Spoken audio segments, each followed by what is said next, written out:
My name is Kyle Banta, and I'm a mechanical engineer in the industry in South Louisiana, and I work as a senior project manager. So I'm from Baton Rouge, Louisiana, born and raised, my whole family's here.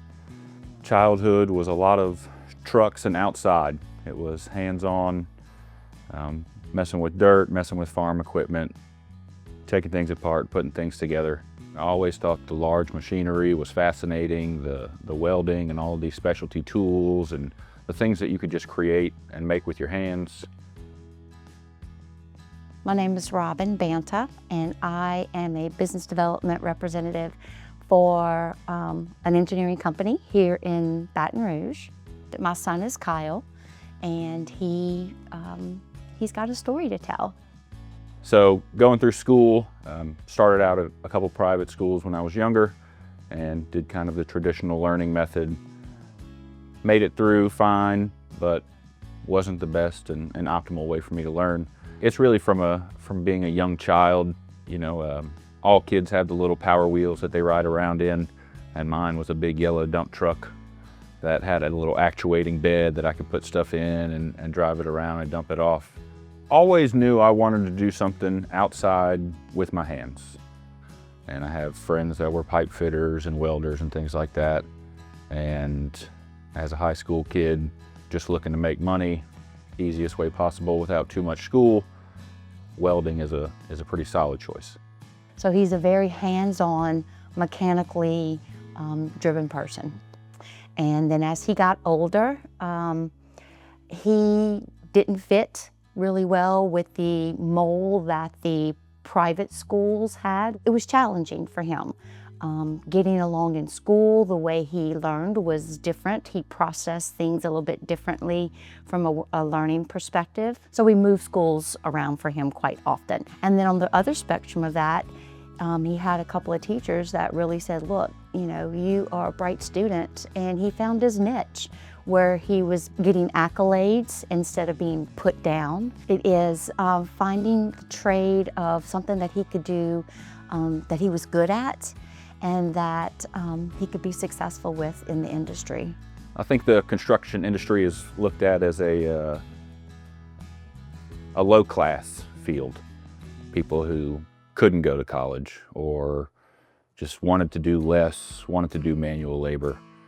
And I don't think that's the case. I think the guys that I've seen in the field not only have amazing talent for what they do, but they have amazing knowledge. There's things that a degree could never teach you that these guys know and understand and can help work you through. You need people at every level of the industry that really understand what's going on the ground. For someone who really has the work ethic and wants to go up in the industry, starting in the field is a great place to be. He makes a successful living, and he's got a successful marriage and a recent child. So all of that just comes to fruition, and it makes any parent, it warms their heart. That's all you want to see, you know, from them. I hope that I am able to provide for my son what my parents provided for me, which was an undying support of we will try every avenue and opportunity until we find what works for you. If I had to summarize what the construction industry meant to me in a single word, I think it would be friendship. I've worked at so many sites with so many people, and those bonds and friendships and memories that I've created are wonderful to look back on. It's such a huge part of your life when you think about, you know, the majority of the time you're awake, you're at work. And so these people become a second family to you. And that's just a beautiful thing to see unfold and be sustained. Advice I would have for a younger person looking to get in the industry is try. You know, there are so many programs where you can go and shadow and mentor and learn under someone, but you just have to get in and you have to want to learn. There are so many levels that the industry understands. People don't just come in as an expert. If you start in the field, regardless of your trade or what you're working with, you can always work your way up. Like I mentioned, if you're a helper, you can turn into a pipe fitter. If you're a pipe fitter, you can turn into a welder.